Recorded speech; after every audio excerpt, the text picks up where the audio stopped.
Hey there. So we're working on trying to find, access, and engage that deep core canister with just doing some supine half marches on the back. And maybe you're starting to notice some movement happening and you're not sure how to get out of it. So some of that movement can be the tipping of the pelvis forward and back. And so it feels like your whole body shifts towards the feet when you pick a foot up off the floor. Or maybe your shift is more side to side. Right? It's a little kind of, when you pick the right leg up, all the weight goes into the right side of the pelvis. When you pick the left leg up, all the weight goes into the left side of the pelvis.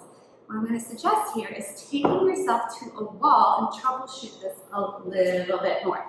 And so if you have a Pilates ball or a yoga block, a blanket for your head because it's nice, and then coming to lie on your back so you can place your feet on the wall. So you're taking that 90-degree angle of the feet, or of the knees, excuse me.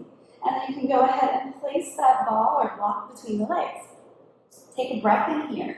And the object is not to push the feet into the wall. All you're going to do is exhale, squeeze the ball. And as you squeeze the ball here, can you feel a little bit of the lower abdominal engage? Maybe you feel your pelvic floor engage. And then relax that squeeze, take a breath in. And do that again. So as you exhale, squeeze the ball. And maybe in this position, you're noticing as you squeeze the ball and let go of the ball, because you're in this nice deep hip flexion, the back of your sacrum, the back of the pelvis is nicely anchored to the ground. So you don't have to do a strong back tilt of the pelvis. The glutes are not overworking here for you. And it is inner thighs to that pelvic floor engagement. Now, the thing you can play with here is the next time you squeeze, and this is where the ball can probably be a little bit easier to use than a block. Squeeze and just pick the right foot off the wall. Right? Were you able to maintain that stability of the pelvis and then put the right foot back? Exhale, squeeze the ball, pick the left foot up. Doesn't have to go far. Put the left foot down. And then just continue these little half marches and using that ball to help you here in terms of stabilizing the pelvis and getting that deep core active.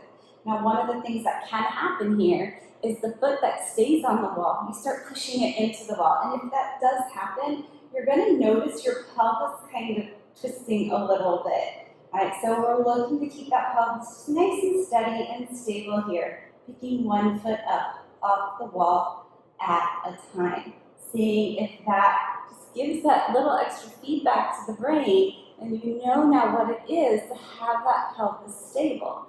Right, you can remove the ball or block out, stretch the legs, lift the wall, roll your legs in and out a little bit, and then slide the feet down, rolling to one side. And then you can try it without the wall, seeing if there's any difference. Going to lift one foot up off the floor at a time. So you can come on to the back once again, flip yourself around, squeeze that ball or block. Place your hands on the pelvis, and you might notice right away, because you're no longer in that 90-degree angle, right, you have to tip the pelvis back a little bit, right? Some of you aren't going to have to do that, but a lot of us do in terms of anchoring that pelvis to the floor. And then exhale, squeeze that ball or block, and just pick the right foot up half an inch or inch, and put the right foot down. So we're squeezing that ball, picking one foot up at a time, and just seeing if we can find a little bit of stability there with the pelvis. All right, give that a whirl. See how that works for you.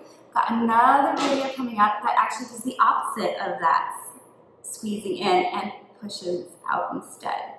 All right, let me know if you have questions. Hope this helps.